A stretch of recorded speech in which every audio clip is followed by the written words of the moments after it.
Welcome to Being You, an SPH Productions presentation. My name is Shane Hodges, author of It's Time to Be You, How to Become Your Most Authentic Self. My guest today is Christine Casey Perry, Mental Health Resource Coordinator for Littleton Public School District. Thanks for being here. The first segment of our show is called I'm Just Me. We each get 45 seconds-ish in a rapid-fire Q&A to ask each other whatever questions we like. We mud wrestled beforehand. You won, so you will be going first today. Okay, what is a show you watch over and over? Golden Girls, Schitt's Creek. Of course. All right. Bad habit that you have. Now? Used to be biting my nails. Now, procrastination. Who is your diva? Pink. Nice choice. You seen our concert? I did, yes. So Love good. it. Yes. Least favorite? Easter. Yeah. Okay. All right. Actor you find sexy? Chris Hemsworth. Good choice. Favorite arcade game? Miss Pac-Man. Yeah. My husband and I's our favorite. It's so good. All right. Speaking of your husband, who was your first kiss? If you say your husband, that's going to be weird. Oh, God, no. Okay. God, no. My first kiss was someone by the name of Lindsay P. She was my first girlfriend, and I was like 10, I think. It was very young. Okay. So, all right. That was our turn. Now it is your turn. Okay, bring it. All right. And some of these I have to adjust because you asked a couple that I was going to ask. Are you ready? Shower or bath? Shower. Favorite sports team? Oh, ones that my kids are on. Good trick. Nice. Good answer. Cake or pie? Cake. Celebrity crush? David Beckham. Oh, good call. Yes. A movie you rewatch often? There's several. I guess I would say Pretty in Pink. Oh, good one. Mhm. Yes. Would you go bungee jumping? Yes, and I have. Okay. Least favorite exercise? Like a physical exercise? Yeah. Running long distances. Oh, No, thank you. rest, yeah. Are you on time or late? Usually not time. Food you hate? There's not a lot. I don't know. There's anything I really. Oh, I don't eat red meat. So I guess it's good. Okay. When did you go bungee jumping? I went like 10 years ago. I think it was about when I went, no, a little bit longer, maybe 15 or so. And it was that run where you drop. So you're up by your feet in the corner and you drop. And my husband was up there and you have to decide your drop. So we're doing this thing together. And he goes, are you ready? And I said, no. And in his excitement, he interpreted it as yes. And so then we just went. And then we fortunately survived our marriage. Oh, my gosh. Okay, that's hilarious. We're not skydive though. And see, I've done that. Oh, really? I probably wouldn't do it again, but I do highly recommend it. Okay. Amazing experience. Next segment is called What's Your Deal? And this is where we learn a little bit more about what you do. I want to ask, how did you end up in your current role? Part of it was I really wanted to work in schools. So I'd worked with kids as a therapist for a long time. I'd worked with college students for a long time. I liked the idea of being able to not just help people when they're in a really hard spot, but to try and do some preventative work so the next generation of kids could maybe have some more tools and grow up more healthy. I also have passion for teachers. They have a hard job and being able to work them in that as well. I'm actually working for somebody I worked for in the past. And when you said there's a job opening, I wasn't looking for a job, but I thought things like that work well. So Nice. And how long has it been now? this is my 9th year. Wow. Okay. Yeah. You mentioned therapy. So have you been a therapist as well?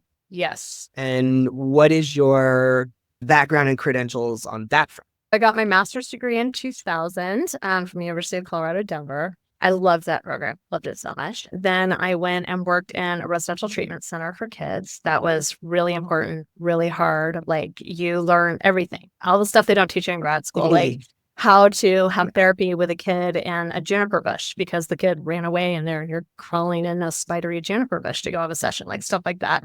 Then University of Colorado Denver called me and said, we have a position for a clinical supervisor, which was always my dream job to work with the setting. I did that for 10 years, which I loved. And around that time is when I got the call from LPS to come on over and do my current job. In this job, I'm not doing as much direct therapy as I did in my other jobs. It's more coordinating a lot of care, supervising, consulting, stuff along those lines. And then I supervise folks that I'm really passionate about the work they do. We have a substance abuse specialist in our district who's amazing. So knowledgeable and magic with kids. So I get to watch her work and learn from her. I oversee our culture and community specialist who has a passion for particularly our Latino communities, but all communities. And he really works hard in that area. And then our restorative justices facilitator, who is working to try and teach people how to work through conflict in healthier ways. So in this position, what age kids are we dealing with? Preschool to 21. All the way. Yeah. Okay. Yeah. What have you noticed in terms of, or what have you faced in terms of your biggest challenges? Well, COVID, I don't recommend. Schools and mental health in a pandemic, that was really terrible. So that was such a challenge. It was a challenge for me personally because I had 2 kids. So I was one of the people doing the thing where I'm trying to work and my kids are doing school on Zoom and all the things. That was a challenge, but it was also really hard. Our kids that struggled to be attached to school, we couldn't get to them. You couldn't see them and know that they were okay. That was like a super huge challenge. I think outside of that is really that there's not enough providers for what our kids need. Insurance doesn't pay therapists well. So understandably, a lot of therapists don't take it, but a lot of people need to use insurance. So then you have people who are being super brave and ready to have therapy, but then they can't access it because of finances and so forth. And so that piece is hard. And I think kids are anxious. There's a lot of pressure on kids. I always tell my own kids and kids I work with that I'm so grateful I'm not a teenager in the time of you because it is really hard. Maybe enough. The pressures that our kids are under from society is absolutely bananas and they wear it all the time. So it's very hard to stay balanced as a kid right now. You mentioned that you have children. How many kids do you have and how old are they now? I have 2. I have an almost 16-year-old and a 14-year-old. What is it like doing this job and interacting with kids that are the same age as your own? Part of my role in LPS is that for the middle school specifically, if there's a kid in crisis, I help with those teams. There's somebody like me for elementary and there's somebody like me for high school, but middle school is my thing. Gotcha. There was one point when I was working with middle schoolers and mental health crises all day, and then I'd go home and I had a 6th grader and an 8th grader. And like that again, like COVID, do not recommend. Like that was just a little bit too much saturation. I think there's things that are really good about it and really hard. I think what's good is I'm more probably dialed into youth culture just because I'm around it so much at school. So I feel like I can understand some of the stuff that my own kids go through because I'm around teenagers at times. That is helpful. There are times when I'm sort of like, I have marinated in mental health all day and I want to have gas in my tank for my own kids and family. And sometimes there's not as much as I wish there were. I get that. What would you like to further do or accomplish within this role? I mean, we've done a lot of stuff. When I first started here, we didn't have school-based therapy. And so that program has grown. So I feel really proud about that. Our foundation is so generous and raises money. So for kids that can't access therapy, we can sometimes fill in the gap. That's a huge thing I'm really proud of.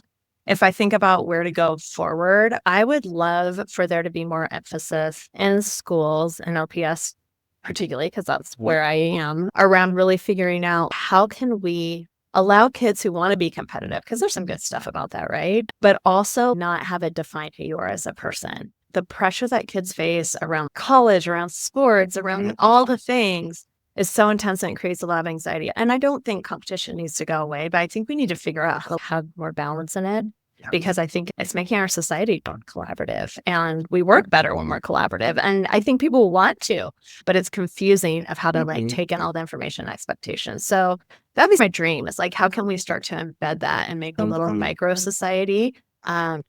Then I think we're also just seeing a rise in hurtful language from kids to each other. I think they're mirroring what we're seeing in society. Obviously, that hurts my heart, hurts a lot of people's hearts. And how can we get ahead of it? So kids come to school and they're not worried about a name that will be called. That's really harmful because the kids that are saying the names hurt and the kids that are hearing the names hurt. Somehow I'd like to figure out how we can get ahead of it and like work with our younger kids. I think we do it patches and then we don't keep it up consistently. You mentioned the comments or the names that people will call each other. How much of that are you seeing done face-to-face versus online or digitally? That's a great question. I don't know that I can answer it from a true data point. Right. But I think both. We definitely still see it in the old school way of like more directly. We see it a lot with kids who are like, I'm just joking. And I think some of them aren't sure whether they're joking or not. That's confusing for kids. I hear this in society and I know it's provocative and not totally clear the impact of it sometimes. I appreciate you sharing. I've worked with you for many years now. I love the work you do, and it's been a pleasure being able to collaborate with you. Let's get a little bit more personal in our next segment. Who are you? If I recall from our personal interactions, this was not your first career. So give me a little feedback on kind of what was first and how did we get to the switching? So this is ridiculous. Let me just start with it's ridiculous. I like to remember this story because it helps me remember really what it's like to be like that later teen years. Growing up, I wanted to be a veterinarian. Starting at age 5, I was dead set on being a veterinarian. Loved animals, still do. I'm such a softie. Did all this vet stuff. And then I came out here to go to school at CSU because they're pre-vet program. I was in pre-vet. Oh. Yeah. Okay. And about 6 months into my freshman year, I had this realization. And the realization, this is where the ridiculousness is, was I'm going to have to be around hurting animals all the time. Yeah. Duh. Right. But I think in my youth brain, my teenage brain, I just pictured helping and healing. And then I think I suddenly realized I'm going to see accidents that are really awful. I'm going to have to put animals down. I've had cancer. I'm going to have to like give them back to their owners who I feel like aren't very safe and healthy. And I was just like, I'm too weak. I'm not cut out for this. So I wandered around in my career for a while. I would do things like declare Spanish as a major so I could get into the Spanish class I wanted because if you had the major, you had priorities. I kind of worked it a little bit. And then I was a really social creature in college, and a friend of mine said, if you go into public relations, you get to plan parties for a career. And I thought, that sounds really fabulous. So that's what I made as my major. I moved to New York City. I did have sort of the fabulous party planning thing. But New York, while amazing city, was not like my city. I always just felt like a visitor. And so came back to Denver, and I was like, well, maybe just New York was too intense for me or something. And I'll try it here. So I worked for another firm here. I got to do some cool things, but ultimately it wasn't fulfilling me. So I went back to grad school to be a therapist. But the funny thing is I couldn't work with hurting animals, but I totally work with hurting kids. So there's something very weird about me, but that fills my bucket in this way. I get it. What is a wish or a dream that you have yet to attain? Like personally or professionally? Yeah, personally. That's a beautiful question. I feel like I had a lot more adventure in my soul and spirit when I was in my 20s and even early 30s. And in the busyness of being a mom and professional career, I've lost some of that. And I know for me, moving a lot when I was a kid was hard, but I think it was really good for me. It made me have to chameleon into new situations and things. So I feel like I have not done well by that for my family. And a lot of that is about practicalities. I'm taking care of an aging parent. I can't just be like, we're going to go have an adventure and live in New Zealand for a year. But that'd be like that wish. You mentioned moving around a lot. Where did you grow up or what was your childhood like? So grew up in Southern California. My dad was a pilot. My mom was a flight attendant. It was very glamorous in that way back if you think in the 70s. So I was also partially raised by my maternal grandmother because my parents would be flying. Right. So I feel like I had 3 parents. My dad had 3 kids from a previous relationship, so my half siblings. And there's a big difference in age. The one closest to me in age is 7 years older. So growing up, I didn't really feel like I had siblings. They would come to visit now and then, but they sort of felt like fun older cousins. Right. Now they feel like siblings, like how age changes when you get older. And then we moved a lot because of my dad's job. We never moved out of the United States. It was mostly California and Colorado, but just zigzagging back and forth. I went to 4 different elementary schools and it was hard, but it was also really good for me. I think that it was helpful to go to a new school. One experience that really stands out to me is my dad was the head of the union. The airline pilots went on a huge strike in the 80s. He led that for the nation. It's really hard. He did work for 2 years and he walked the picket line every day for 2 years. Our family went to bankruptcy. So we had to move. My parents wanted to move it to a school district that had a good reputation, but we were the poorest section of the school district. And that was something I hadn't experienced before. I'd had a lot of privilege before. So it was good for me for that year to go into the school, feel like I don't fit in. This isn't my community. I'm embarrassed it was the 80s, you were supposed to have Guess jeans, all the things, right? I had none of that. But I sometimes wonder if I didn't have that experience. I don't know that I would have the empathy that I do. And that's an important part to me about who I am. When you were talking about the changing of majors, I have come to realize in my adulthood that things do not always go to plan. And I think that there's benefit in there. So let's go back to college-ish age, 20 to 22-year-old you. What would that version of you think of you now? Oh, that's funny. She'd be like, why aren't you planning parties?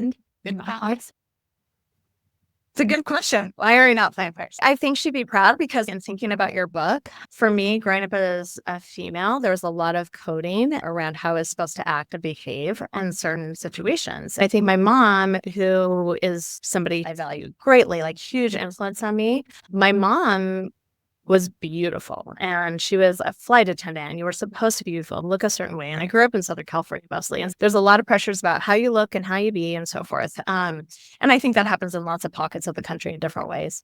I think that 20-year-old version of me was still figuring that out. And I think the 49-year-old version of me is sort of like, and that's lovely. Like I feel much more unfiltered. I feel like I know myself well. I mean, I don't just go around, saying bombastic things in environments where I shouldn't, but I also don't cower myself either. That actually ties into my next question. I thought it might. When it comes to your own authenticity, being yourself, allowing yourself to be yourself, what have you found to be difficult or challenging? I think there's probably so many things, but for the shortened version for this, it still remains really hard in society to be a confident, well-spoken woman who isn't viewed as being bossy or all these other negative things. And now I'm at the stage where if somebody chooses to view me that way, but I think that used to bother me for a long time. I completely get that. Yeah. Well, that brings us to the wow segment of our show, the words of wisdom. I like to ask my guests, what words of wisdom, sage advice would you like to give to others regarding being authentic? I talked to one of my kids about this quite a bit. If there's somebody in your life, and this has been something that's happened to one of my kids, where they haven't earned your respect, you disagree with how they interact in the world or whatever. If that person really likes you a lot, what does that say? It's okay if that person doesn't like you. You don't need everybody to like you, but particularly you don't need the people that you also don't have a lot of respect for either, because that means you're morphing yourself into something for somebody that you don't even like the way they do the world. So we're working on that in our house. It's challenging. It's really hard. Well, again, thank you for being here. What, if any, information would you like to share regarding LPS, the mental health program or resources available, and or how people can reach out or contact you? I guess I would just say I feel really proud of how LPS is trying to take care of its kids. This is sometimes a weirdly small community. There's lots of people who are married to each other that work in the district and their kids go here. I've never lived in something that small, so that was an adjustment to me. But with that comes a lot of people really want to take care of each other, and I appreciate that. I think there's a personal touch we do with kids that bigger districts can't do, and not because they don't want to, but because they can't. They're overwhelmed. So kudos to LPS for, I think they really try to do right by kids. And I would say it's also an impossible challenge because you have people who say, please don't ever talk to my kids about anything mental health on one side and get really upset. And you have people on the other side saying, you aren't doing enough to teach our kids about mental health. So schools can never win. You just can't. But I think LPS really tries to act with value and integrity about doing what's right. I think that's amazing. If anybody who's listening to this has a kid in LPS who's having a hard time, I gave you my email address to put up at the end. They can reach out to me and I'll figure out how to help figure out the supports for them. I don't want people to feel like they don't know how to navigate. I will help with the navigating. It's a complicated system in schools and mental health world, and you don't have to figure it out on your own. Excellent. Well, again, thank you for sharing. Thanks. Me? Again, my name is Shane Hodges, licensed professional counselor and author of It's Time to Be You, How to Become Your Most Authentic Self. You can find my book on Amazon and or at sphproductions.com. You can find me on Instagram at DenverGuy76, and I will have my other information listed as well. Thank you all for watching. Please tune in again and have a great day, everybody. Be yourselves.